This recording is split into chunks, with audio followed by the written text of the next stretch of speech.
Water will come, water will give Okay, good morning. Morning. Good morning. Good morning. We're going to do our best to stay close to this microphone simply because we are also taping the meeting, okay?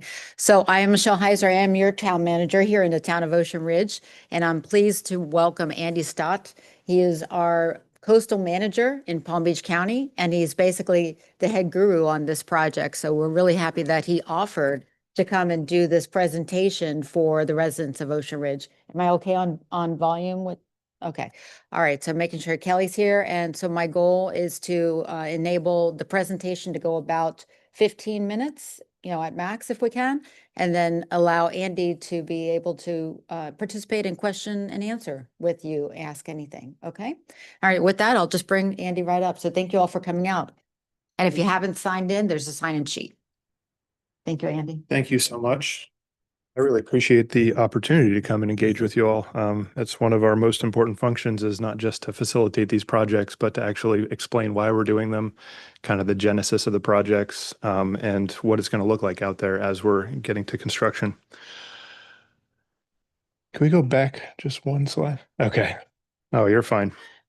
So this project is a long time in the making. And really getting ahead a couple slides here, going back almost 100 years to the initial cutting of the South Lake Worth Inlet. It's important to touch on that history because it really affects the local beach system here, and it's the reason this project was put in place. The first slide that you see there is kind of a shot of what it looks like today. The Ocean Ridge Shore Protection Project really starts just south of the inlet and includes those rock T-head groins, and it goes south about 1.3 miles from the inlet. But the active placement area for this upcoming beach project is just about a mile long, and it starts just south of that southernmost eighth T-head groin. Another feature that you'll see here that I'll touch on that's very important is that nearshore hard bottom. It's very valuable. Both in an ecological sense, but also in an ecotourism sense. People come here to snorkel and fish and to see those kinds of features along our coast. Those rock pods that you see, those dark patches, are nearshore hard bottom mitigation. So before we even built the initial shore protection project, before we pumped any sand on the beach, we had to place mitigation reef out for a reef that we were going to cover to the south and downdrift. So we're placing this large volume of sand. Before we do that, we have to replace any reef that we would impact like for like. So it's very important for us to have those artificial reefs persistently exposed so we can keep that habitat function there. Next slide. Location. That's why we're all here, right? That's why we move here. That's why our family comes to visit us. Even if you're going to see the horses out west or do things, you're usually doing beach visits. So the coastline is our most important feature, both economically, but also, again, that's the reason we live here. Palm Beach County has about 47 miles of Atlantic coastline. A little over 70% of that is considered by the state to be critically eroded. That's an important function that gets us access to statewide funding. So there's probably more than that that's generally eroded or critically eroded, but just over 70% is designated by the state after studies, engineering studies that basically prove that, hey, this is a long-term concern. We have to address this. We've got 4 inlets. Those are our major drivers of erosion. So it's not just storms, it's also inlets. They act kind of like sand vacuums. As the sand is naturally moving north to south across the inlet, they use the tidal cycles to kind of suck it in and form an ebb shoal. And it's our job to kind of mitigate that erosion and keep that sand moving downdrift to the south. That's why you'll often see a cleft appearance of an inlet where the north side is a little bit more seaward than the south side because of that historical impact. And it's our job to balance that across the inlets. We also have those extensive nearshore hard bottom resources. There's an aerial to the left that shows, extensive sea turtle nesting, but also that hard bottom that's essential fish habitat. And we have a historically developed interface between the land and the sea. So we built these houses many decades ago, right on top of the natural dune system, the natural give and take, and we expected them to stay there. That's not quite how nature works, but these projects are intended to replicate that natural system so we can keep our parks, we can keep our homes, our infrastructure there, but still maintain that natural habitat. It's important again to touch on history, and this is that historic aerial 1925. The South Lake Worth Inlet District was formed by an act of the legislature in 1915. All the way back then, there was open sewage discharge into the Lake Worth Lagoon. It was becoming a nasty place. So South Lake Worth Inlet District was formed in 1915 to study cutting a flushing inlet at the south part of the lagoon to try to move water through the Lake Worth Lagoon up to Palm Beach Inlet and basically improve water quality. That was the main function, was to improve water quality. But as you can see there, the shoreline was straight at the time, as it is throughout the coast of Florida. You have these little bends and divots, but the inlet hadn't quite had its impact yet. And then you can see immediately after cutting the inlet, that left image is 1927. You start to have that cleft inlet appearance where the north side up in Manalapan, you're starting to get a lot of accretion of sand. That inlet and those jetties are not only blocking the sand from moving south, but you're also getting on the right side as a 1935 image, this big plume of sand that's been captured from the coast. And you'll see a lot of interior shoaling that happens because of that tidal capture of sand. So over the decades and really the century since the inlet got cut, we've been focused on trying to mitigate that impact through various strategies, both through hardening the inlet, through the sand transfer plant, through these T-head groins, and this beach nourishment project to make sure that the downdrift area, the town of Ocean Ridge, isn't impacted by the important operation of this inlet to keep water quality good inshore, but also not have the beach effects on the seaward side. So this is the inlet system today. Again, we've had a long time to kind of balance things out. We have that cleft appearance, but it's been very stable over the past 25 years or so since we installed those T-head groins. That curved jetty feature went in 1966, and the STP, the sand transfer plant, was initially installed in 1937, oldest of its kind in the world. But rebuilt most recently in 2009. In 1966, it was moved seaward 118 feet. So it's very much in a location where it's capturing sand that really shouldn't be there, but for the operation of the inlet and the jetties, and then it's moving it south to make sure that Ocean Ridge isn't robbed of that sand that's being tripped up by the inlet. But even with all that, we still have persistent erosion south of the inlet, and that's where the project comes in. So you can see we're at a little bit of a disadvantaged erosion rate south of there, and that's why this project is in place. I want to touch on this. This slide could use a little bit of updating. It's 5 years old at this point, but it shows the general trend in Palm Beach County. Countywide, storms really impact placement. So we have these big storm events come through, and they're moving far more sand than we're able to place at any one given time. So the response is placement countywide on these large beach projects to keep up with that erosion. So these cycles are really storm driven, in addition to long-term erosion from inlet impacts and all of that stuff that goes into coastal management. Ocean Ridge placement history. So there were studies going back as far as the 80s identifying significant erosion within the town of Ocean Ridge. And really, initially after the inlet was cut and opened in 1927, there were problems immediately downdrift of the inlet. But really, it got to the 80s where it got to be a focus of engineering study of how do we nourish the beach within a mile or more south of the inlet, and what's that going to look like to make up for erosion going on throughout that 1 to 2 mile area. Finally got to permitting and working with the Army Corps to federally authorize this project in 1998, and that was the initial nourishment. Pumped a little under 800,000 cubic yards. That first fill was the biggest one because we're making up for a historic deficit of sand. And 8 T-head groins were also installed immediately south of the inlet in 1998 to mitigate the worst, the most highly eroded area. And then we had additional renourishments that happened in 2006, 558,000 cubic yards, 2014, 2020. And you can see the volume is generally coming down a little bit, but staying fairly stable. So this project is fairly stable at this point, but it also is being impacted by storms throughout that period. So similar to elsewhere in the county, we have about a 5 to 7 year life cycle for this project, and it's heavily storm driven. So the most recent storm impact that was really significant was Hurricane Nicole. That's what generated the federal funding for this project that we're commencing right now. But there have been a number of storm impacts since then. So it's all a measure of storm impacts and long-term erosion building up to these next nourishments. We've had a lot of challenges. I mentioned this project is federally authorized. So with that 2022 Hurricane Nicole impact, we were able to access federal flood control and coastal emergencies funding through the Army Corps of Engineers. Basically, if we have a big enough storm impact and we're able to prove it in an engineering sense, the Army Corps will come in and replace that sand volume that's been lost at 100% federal cost. That's why the federal participation is so important. The federal participation also comes with strings attached. It requires public access to that sand that's going to be placed. So it's heavily centered on large publicly accessible parks. And usually we try to include as many private properties to the north and south as possible to have it function as a comprehensive project. That way the shorelines throughout the project area are supporting one another, and that increases the benefit to cost ratio for the Army Corps of Engineers. That makes it seem like it's feasible for them to support this project.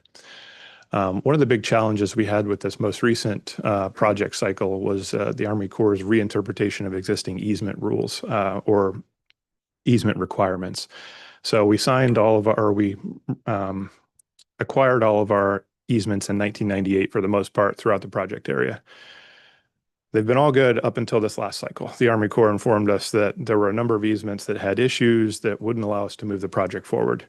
That has gone on for the last couple of years. It's not specific to this project. It's really statewide and regionally, their reinterpretation of their real estate requirements. It's had a huge impact on federal coastal storm risk management projects. We've been working very hard to try to get over that hump for this project. And one of the things that we had to do was we had to request that they modify the design template in the very southernmost portion of the project. What happened was, since the last placement, we've had erosion that's actually gone landward of where our easement boundaries are.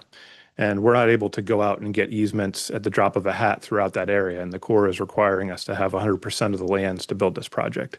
So one of the challenges we faced was, how can we work with the Corps to still place this larger volume of sand, facilitate this project that's so important to the town and the local system, but still stay within the easements that we have. So you can go to the next slide. What we came up with was to reduce the berm elevation just in the southernmost 4 to 5 properties. We know that those will be the ones impacted. So you see that blue line there, that's basically where our landward easement boundary is. And even though the erosion has gone west of there, we're saying we have these lands available via easements to the Army Corps of Engineers. We can sign off on them, but we're going to have to reduce the elevation of the placement template to make up for that. The impact is really in the very southernmost taper of the project. The surveyors were out there yesterday to survey the area and mark out where that's going to be. It should be a 1 to 2% volume of the project reduction, and it being in the southernmost area, it's where it's most needed, but at the same time, all of the sand in this project area moves north to south. So that larger 500,000 cubic yards of sand that we're going to place in the project area is immediately and most beneficially going to impact those southerly properties. So it's something we have to focus on long term. It's something that we'll be reaching out to coastal residents after this project, basically saying, look, the easements we have aren't good enough. The Corps has said we're reinterpreting what we need. So we're going to be reaching out to coastal property owners within the project area, requesting new easement agreements that will meet all of the Corps' requirements. But they were able to move forward with this project with this small reduction in the southernmost fill template. Going back to if you could go back one slide. The original limits of the project. I mentioned the Corps and really the county and the state, all as funding partners, are very focused on public access. But the other thing we're focused on is environmental impacts. So again, we had a lot of nearshore hard bottom in the area, partly due to historic erosion, but partly it's always been there. It's always been a feature of our coastline. So in order to mitigate impacts further downdrift to more hard bottom, we had to cut the project off somewhere. We also reached the limits of public accessibility towards the south end of this project. Yes, there are some walkovers that the town owns that provide public access, but there's no parking associated with them for the public that the state would require, the federal government would require to provide public funds. So really, that's the reason that this project footprint is about a mile long. We couldn't go further south, and we can't go further south because there's a lot of nearshore hard bottom that would require additional mitigation that's very costly. And there's also a lack of public access. And what I mean by that is parking. So it's a challenge, not just here, but in other places. But that's the reason that the extent of the project is framed where it is. At the same time, as long as we're able to keep up with this project on a regular basis, it will act as a feeder beach, and it will, stabilize downdrift properties and downdrift beaches. So Very important for us to keep up with on a regular basis for the rest of the town, but for the most impacted area, it's very much set around public access and again, nearshore hard bottom impacts that were previously mitigated. So what is this project timeline and expectations? What is it going to look like? We're going to have shoreside mobilization that's starting today. You've already seen probably the trucks rolling in, some stoppages. Our contractor or the Corps contractor is working with Weeks Marine and the town's police department to make sure that everything is safe. But at the same time, we got to get the equipment out there to actually start the project. So we expect that to take about 7 to 10 days. It will work over the weekend, but the shoreside mobilization will be during daylight hours for safety and trying to minimize impacts to residents. But it's going to be delivery of bulldozers, heavy equipment, pipeline deliveries to get it out there on the beach to get ready for the dredge to come. The dredge is a big, expensive piece of equipment. And that mobilization is expected to begin in 1 to 2 weeks from now in the Port of Palm Beach staging area. They have to bring the dredge in, bring some pipeline in, weld it together, and then tow it and land it on the beach. All of this has been worked out years in advance to have environmental corridors to make sure we're transiting over areas that don't have reef. We're very cognizant of reef impacts. We're not going to have any of that. We already have subcontractors for the contractor out there monitoring the offshore hard bottom to make sure that we have a good baseline condition. That way we'll monitor it during the project and after the project to make sure there were no impacts. And if there are any impacts that we don't expect, they'll be mitigated for. The contract will be made to pay for them. So we're very much environmentally focused with this project to make sure there's no impacts to the significant reef resources we have. But that dredge mobilization, again, that's the big expensive piece of equipment. So everything kind of moves around that. So we expect that to begin 1 to 2 weeks from now in the port. And then immediately after that, sand placement will begin. It should take about 20 to 30 working days, and it'll be 24/7. We have to operate these projects 24/7 because it's very expensive to have the dredge here. Standby costs run from $30,000 to $50,000 an hour, and we haven't been able to find anyone who's willing to pay that to have a holiday off. So it's a tough compromise, but it gets us through the next 5 to 7 years, hopefully having this tremendously short-range impactful project, but getting the sand out there and importantly, getting it out there before the bulk of sea turtle nesting begins. That's a huge driver of the timing of these projects. We'd love to do them in the summer when there's less folks here, less residents here, less visitors, but really sea turtle nesting has already started. We've had our first nest in Palm Beach County last week up in the Juneau area. Leatherback nests tend to come first. They generally start north of here, but once they start hitting the beach, it's something to look out for. With this project, we are working with the local FWC authorized marine turtle permit holder to relocate nests during the course of the project. So if a nest does get laid during the course of the project, they'll relocate it before 9 a.m. so that nest will still be viable outside of the project area. And then immediately following demobilization of the project, they will till the beach. So they'll have the big bulldozer out there with the ripper on the back that'll basically fluff up the sand to make it perfect for sea turtles. That way everybody's happy.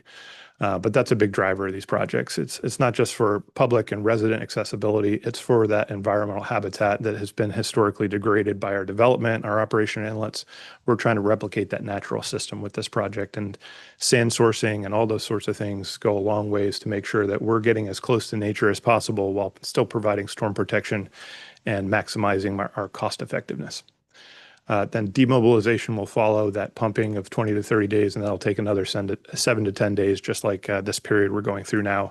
And then there will be some site remediation, planting, restoration of Boynton Beach Oceanfront Park. That'll be our primary equipment access. That'll take a little bit more time, but that's just, little things on the end of it. But it'll be a big, very fast-paced project compared to last year's inlet maintenance dredging. It's a much larger volume. Last year's inlet maintenance dredging was about 60,000 cubic yards. This is 500,000 cubic yards, but they're all designed to kind of stabilize this historically impacted system. And with that, we can move on to any questions you might have. This picture was taken 2 weeks ago in Delray Beach, and it's very similar to what we'll see along this project area. This is a different contractor, Great Lakes Dredge and Dock, pumping about 1.3 million yards onto Delray Beach. But same thing where they'll have a nearshore borrow area that's set away from reef and everything's monitored very closely. They'll have a pipeline that comes onto the beach and they'll discharge directly onto the beach. There will be large screen boxes on the end of the pipe that captures any rock or large shell to keep it off the beach. That way, not so people can't find it, but so that the turtles don't run into it when they're nesting. We're dredging up, thousands of year old sediments that are outside of the active system that have had thousands of years of accumulation of shell. So we have to get that off the beach. That way the turtles and everybody else are happy. But it'll look a lot like this to start. And then the beach width will be built out approximately 150 to 200 feet in the bulk of the project area outside of the tapers. So it'll be a very impactful project, but it'll sustain us for a number of years to come. And that's the whole goal here is long-term management, trying to make sure that we're prepared for the next storm season, not just the prior ones. With that, any questions you might have?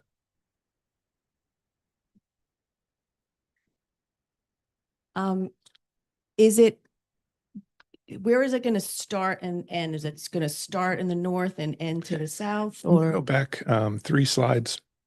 It will start right around, I believe it's Ocean Muse. It's just south of that's the slide there. So that red dash template is basically the beach template that will be built. So the left side is the 2020 project that was basically the same placement template. And the right side is kind of our current condition as of last year. So it'll start just south of that 8th T-head groin, south of the inlet, right around Ocean Club, Ocean Muse, and it will go south to approximately Edith Street. Just south of Edith Street is our project termination point. And Sorry, is that the southernmost beach going to be open while you're working on that? that's a good point. So they're actually going to start at the south end. So they will start right around where Ocean Boulevard heads out into A1A.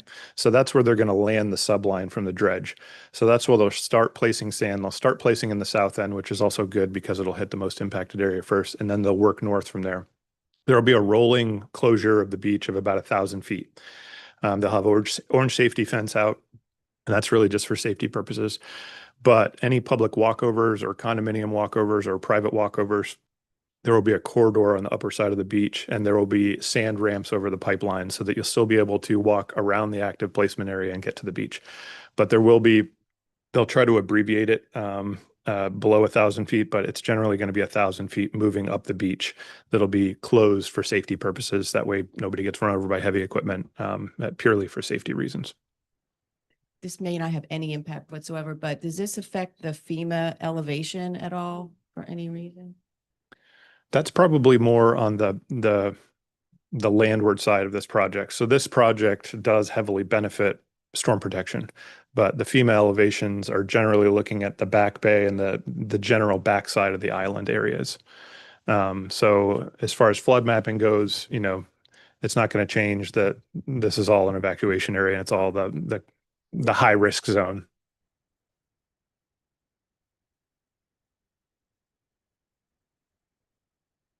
And to the point of safety, we will be distributing signs to the larger condominiums, and we'll have them at all the public walkovers that basically advise on construction safety and general project facts. So there'll be yard signs. We'll put them at all the accesses, and we'll distribute them to condominium managers. That way your residents can be informed as they go out to the beach and they aren't surprised to see bulldozers and hear backup alarms and that sort of thing.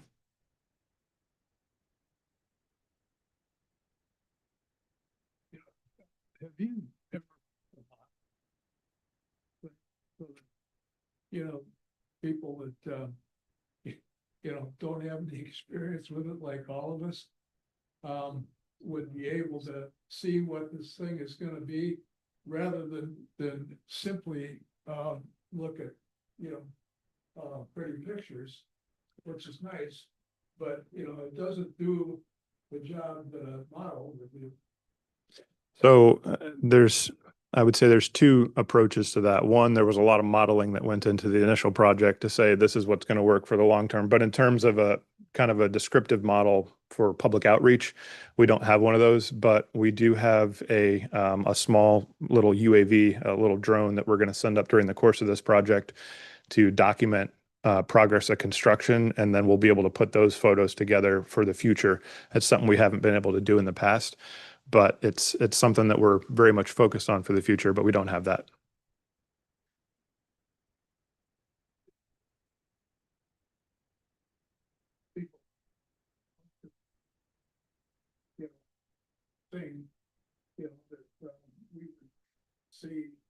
you know, what's gonna happen to the landscape down. Mhm.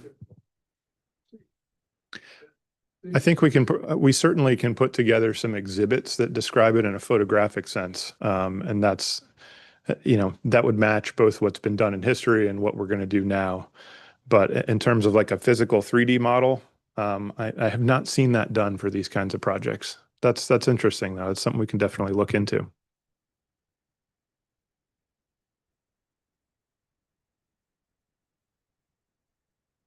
It's difficult beyond photographs, and even having done this for many years, every project is different, and it's extraordinarily complex. It's like a ballet of machinery out there. So it would be tough to even put to a model, but I think that's a very good idea.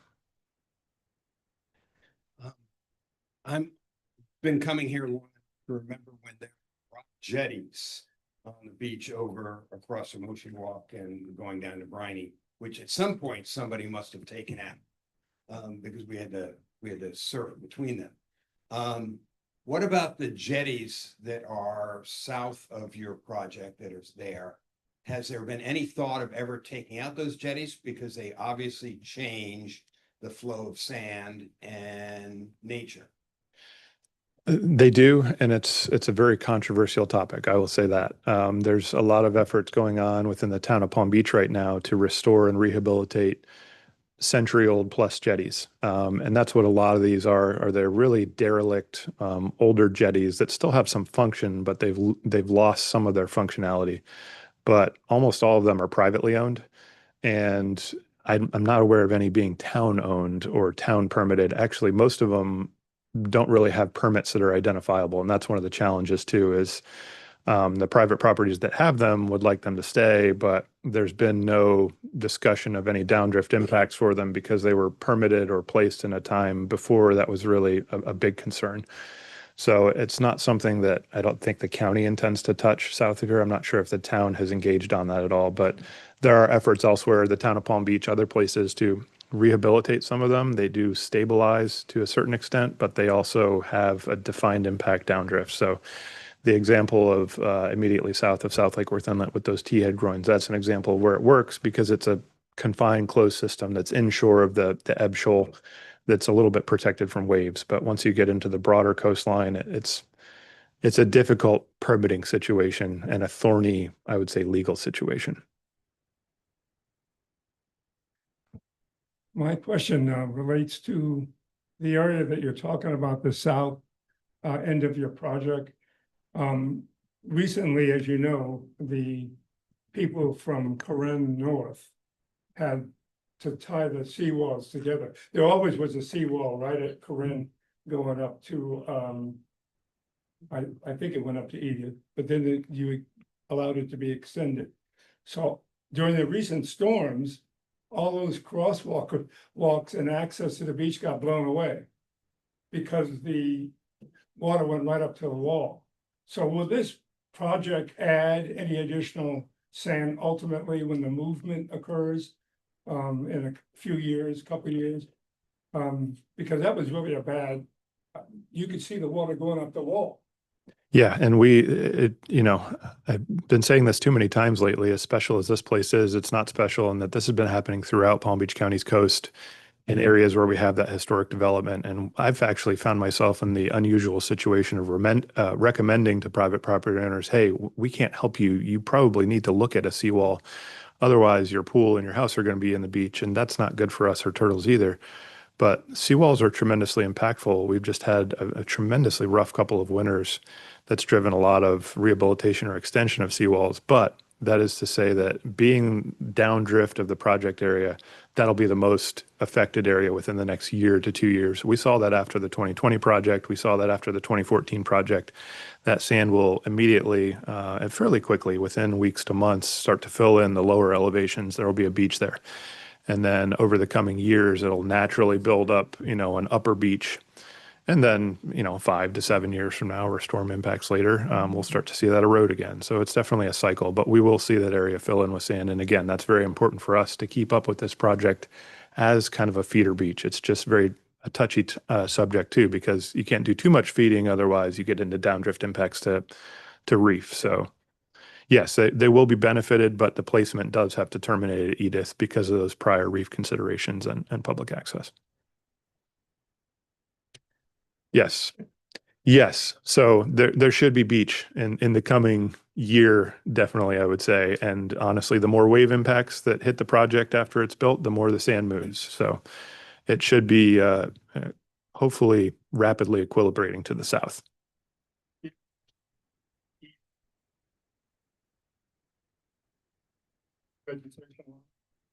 They went, The questions about easements. yeah, the question was, do the easements go all the way up to the vegetation line? They did in 1998, but we've had such significant storm impacts this last project cycle that we've eroded beyond the western boundary of those original easements. So we're now looking at having to potentially modify those easements or get new easements to move landward. And that's not to try to take land or make it public. The public by state law is still not allowed to go on native vegetation. So it's basically the sandy beach area that we're declaring public. But we need to extend the easements westward to facilitate this federal project. Otherwise, the Army Corps is telling us if we can't build, to the maximum extent of erosion, then we're going to have a drop off on the back end and they won't allow that. So that's why this project almost didn't move forward this time around. Yeah, one of the other things the Army Corps is looking for is perpetual easements, and that's a big battle that we're still fighting. I don't see it happening, but that's still to be determined. But that's the Corps' current requirement, is they need a little bit more land to the west to make sure that they can build the next project, and they want the easements to be perpetual.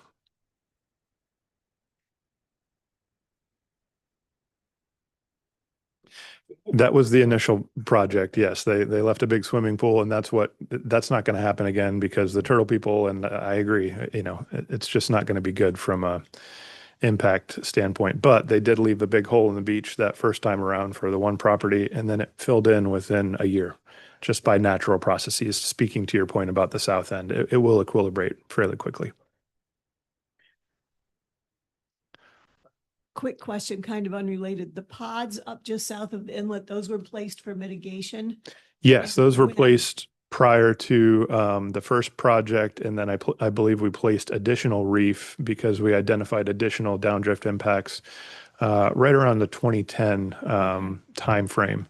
So since then, those pods, those artificial reef pods, have been stable. They've been emergent and exposed. They've been effective, and we haven't identified any further downdrift issues. We just recently re-permitted the project with the state and federal regulatory authorities, and we looked at reef exposure downdrift and found that everything was fairly stable. So those reefs are in great shape. They're thriving and productive, and we want to keep them that way. If you have photos, if you take photos, to share them, and we'll put them on our social. Every time I've been on those reefs, I've seen a squid or, all these fantastic little critters. Couple. Andy, did I understand you correctly to say this is fully funded? Federal government? So the last project was fully funded. This project would typically be fully funded. The Army Corps of Engineers did require a local contribution for this project because they identified some easement issues. So there were 3 properties in particular that had easement issues that the Army Corps said, we're not going to move forward unless you pay for it. And we said, well, that's a no-brainer. Of course, we'll pay to save the whole project area for 3 individual smaller properties. So the county ended up putting up about $3 million, maybe a little over that, to cover that portion. We should get some of that back because the cost estimate came in, or the contract cost came in a little bit lower than the estimate.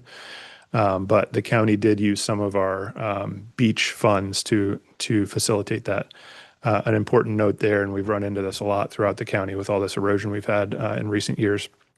Our funding doesn't come from it doesn't come from ad valorem taxes. The funding for the beach program comes entirely from TDC bed taxes. So it's a portion of hotel stays, that tax, that funds the beach program. That's why public access is so important to us, because we're really trying to facilitate our local economy and keeping sand on the beach for many reasons. But it all comes from TDC-based bed taxes, not from ad valorem funding. Is the town participating?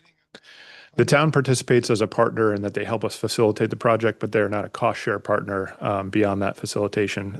Broadly, the countywide, we do seek participation from local municipalities. We have not sought it from the town of Ocean Ridge to date because, number one, we're operating the inlet just north of here that's having an impact, so we're making up for that. But we have extensive county ownership of public parks. We have Boynton Beach has a public park. So elsewhere, the town of Jupiter has an agreement with the county to fund 10% of the project up there. City of Riviera Beach pays for 20% of placement on their beaches. The town of Palm Beach does their own projects, but the county provides 20% to them. So generally, our target is around 20% municipal participation, but we have not asked for that, have not sought that from the town yet because of the unique circumstances with the inlet and county ownership. But the town is certainly a great partner, great staff that's helping us make sure this project that's so important to you folks is hitting the ground. And so, we are making the town hall commission chambers available to the contractors as they have their internal meetings. Additionally, the police department is working with the contractor on their maintenance of traffic, but they are charging for that. So our officers, make sure that they're getting paid separately from what you all pay into through ad valorem taxes. So I want to be mindful of everyone's time commitments. And so it is after 11. I will thank Andy and wrap up the formal presentation if that's okay. But Andy has agreed to stay on after the cameras go off for any individual questions you may have. And I know a couple homeowners that are right across the street here may be here for some additional conversation. So any last minutes? No, just I appreciate the opportunity to engage with you folks. Again, this is one of our most important functions. It's not just spending years building up budgets and permitting to build the projects, but making sure that everybody's aware of the purpose of the project and that we're trying to have as little impact as possible to both residents, the environment, to all involved. So I appreciate your time and your engagement. Oh, it looks like we have one more question.